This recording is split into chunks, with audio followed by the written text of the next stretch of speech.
misliš Sabane da si 0,4, jel me jebeš? Jel me jebeš, Sane, da si 0,4, je?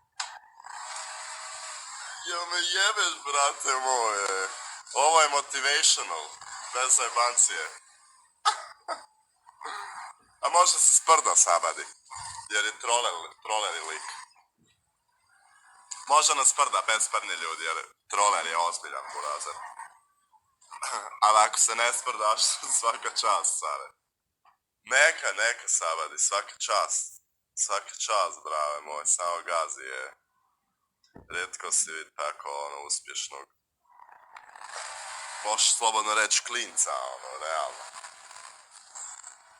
Respekt, brate moj, fakat, samo gazi. Samo gazi, brajks, i da Bog da imao još 10 puta više, evo, fakat, pa puno.